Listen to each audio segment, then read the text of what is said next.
ॐ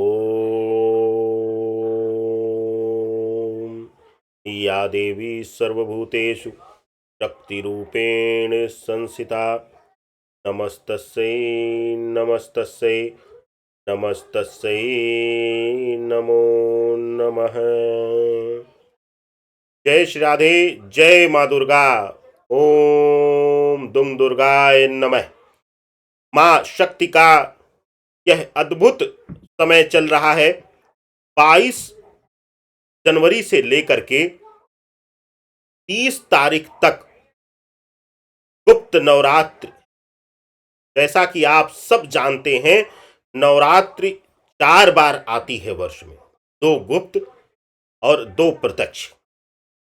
2 प्रत्यक्ष नवरात्रि गृहस्थ आश्रम के लिए होता है, साधना के लिए, मां शक्ति को प्रसन्न करने के लिए, शिव और शक्ति को एक साथ गृहस्थ जीवन में आमंत्रित करने के लिए, शुभता लेने के लिए। लेकिन गुप्त नवरात्र 10 महाविद्याओं की साधना के लिए माना जाता है। तंत्र के लिए विशेष होते हैं गुप्त नवरात्र। कहते हैं कि इन गुप्त नवरात्रों में 10 महाविद्याओं की साधना करने से इस धरा पर वह परम शक्ति मिलती है जो कि सिर्फ मां शक्ति और भोलेनाथ के हाथों में है। बड़े से बड़े शत्रु को पराजित करने के लिए, उसके स्तंभन के लिए, उसके मर्दन के लिए यह 10 महाविद्याएं ही शक्ति प्रदान करती हैं। शास्त्रों की ऐसी मान्यता है कि श्री रामचंद्र जी पर विजय प्राप्ति के लिए इसी गुप्त नवरात्रि में मां बगलामुखी साधना करने गया था रावण पुत्र मेघनाथ। और श्री रामचंद्र जी ने, प्रभु ने कहा अपने भाई लक्ष्मण से कि अगर यह साधना संपन्न हो जाती है तो मेघनाथ को पराजित करना असंभव हो जाएगा। तो हनुमान जी ने, बजरंगबली ने और साथ में लक्ष्मण जी मिलकर के उस साधना को उन्होंने खंडित किया था। तो सोचिए, उस काल में जब इन नवरात्रि का, इस गुप्त नवरात्रि का इतना महत्व था, तो आज के समय में कितना महत्व होगा इसका। इस गुप्त नवरात्रि में ही 26 जनवरी को पंचमी तिथि पर बसंत पंचमी यानी कि अभिजित मुहूर्त, यह ऐसा मुहूर्त होता है कि इस दिन कन्यादान से लेकर यानी कि सिंदूर दान,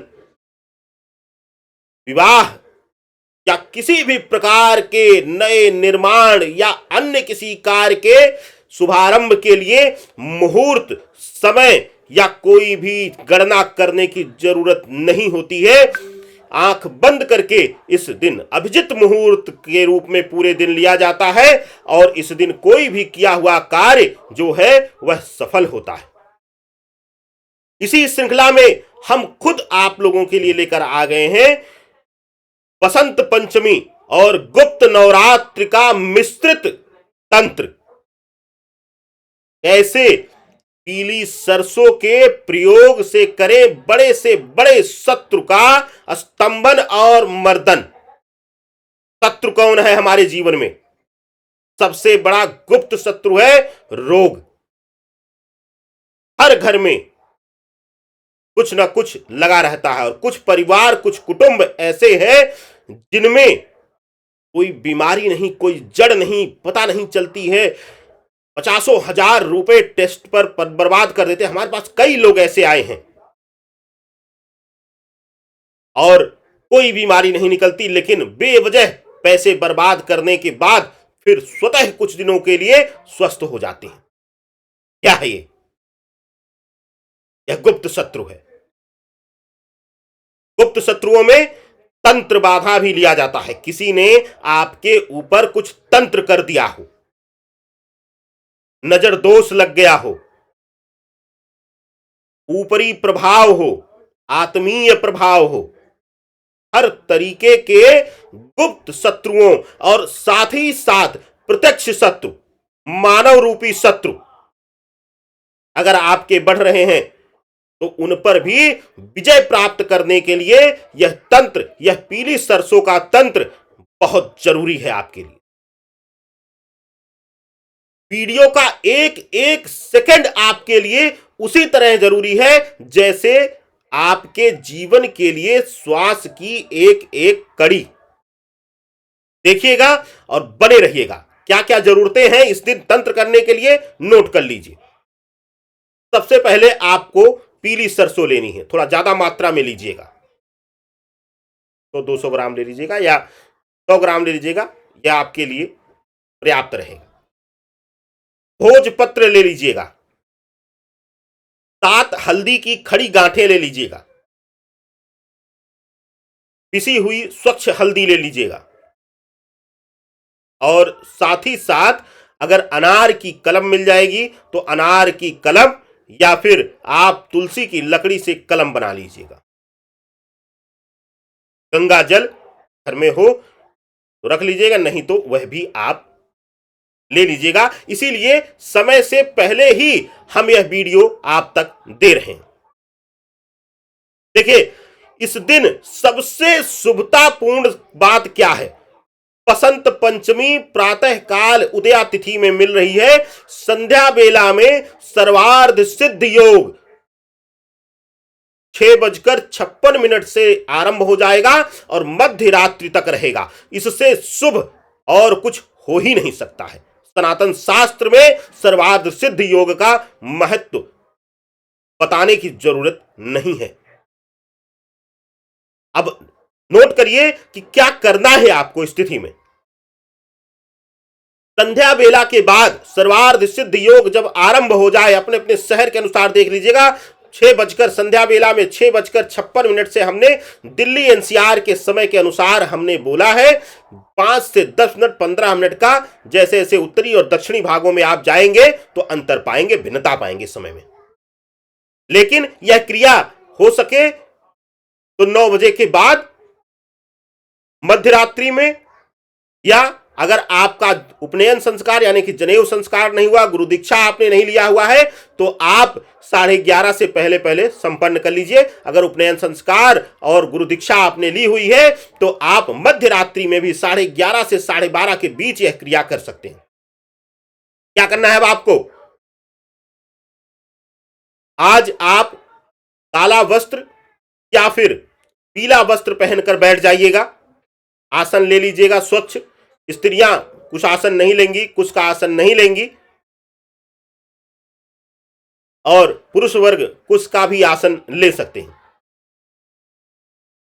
श्वेत वस्त्र आज शरीर पर ना हो, बैठिएगा, दीपक सम्मुख जला लीजिएगा और अपनी कुल देवी, अपने कुल देवता का, अपने गृह देवता का स्मरण करते हुए कुछ देर तक मन को एकाग्र करने के लिए, शांत करने के लिए ओम का मानसिक जाप करिएगा। क्यों? क्योंकि मन एकाग्र हमारे जीवन में नहीं होता है, हमारे मन में 100 बातें चल रही होती हैं। आपको सिर्फ आज अपने देवी का, अपने कुल देवी का, अपने इष्ट का स्मरण करते हुए मानसिक रूप से ओम का जाप करना है, या सास्वर भी आप कर सकते हैं। बहुत ज्यादा आपका मुख ना खुले, तो सामान्य रूप से आपको ओम का जाप करना है।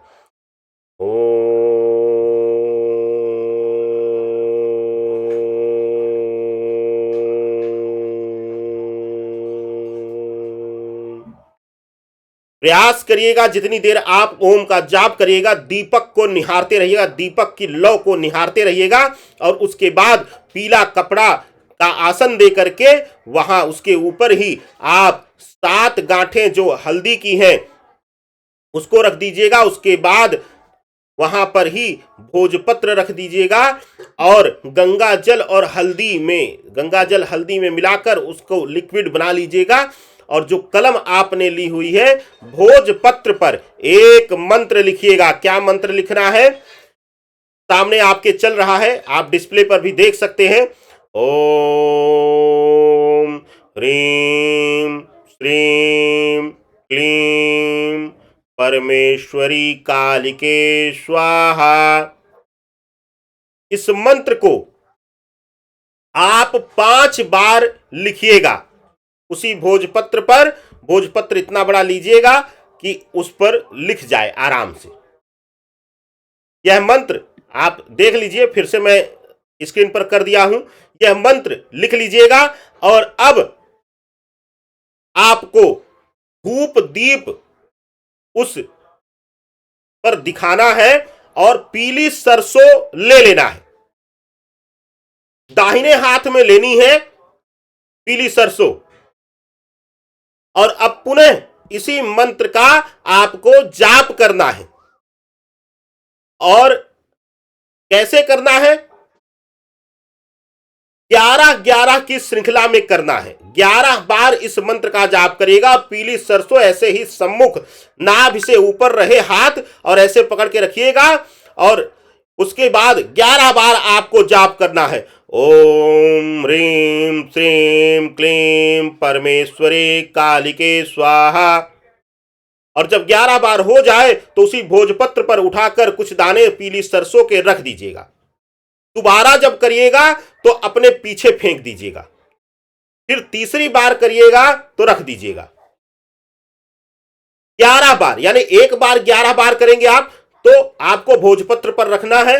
दूसरी बार 11 बार करेंगे तो आपको पीछे की दिशा में फेंक देना है। और फिर जब तीसरी बार करेंगे इसी तरीके से 11 बार आपको भोजपत्र पर रखना है, 11 बार पीछे फेंकना है। यह क्रिया करके बची हुई सरसों को नीचे रख लीजिएगा किसी पात्र में। अब कुछ देर तक बैठ करके अगर आपके पास माला हो तो माला से, नहीं तो मानसिक जाप इसी मंत्र का आप कर लीजिएगा।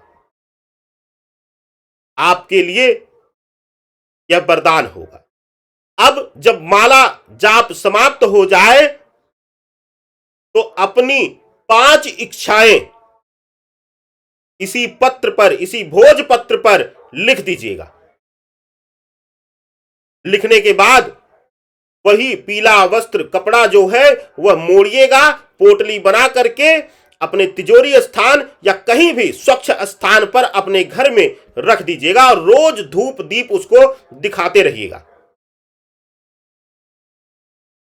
ईश्वर ने चाहा तो जो जो 5 इच्छाएं अपने शत्रुओं के, अपने स्वास्थ्य को लेकर, अपने जीवन को लेकर आपने लिखा हुआ है, यह पीली सरसों का, यह बसंत पंचमी का, यह महातंत्र प्रयोग 10 महाविद्याओं की शक्ति जो है वह आपके कार्य को संपन्न करेगी। प्रणाम करिएगा मातृत्व शक्ति को, मातृशक्ति को। यह सिर्फ हम सनातनियों को यह वरदान मिला है 10 महाविद्याओं का, और उस 10 महाविद्याओं की चमत्कारी शक्ति, इस सृष्टि को संवारने की शक्ति, इस सृष्टि को चलाने की शक्ति को नमन करके उठ जाइएगा। यह छोटा सा तंत्र प्रयोग आपके जीवन से हर प्रकार के विघ्न बाधा को समाप्त कर देगा।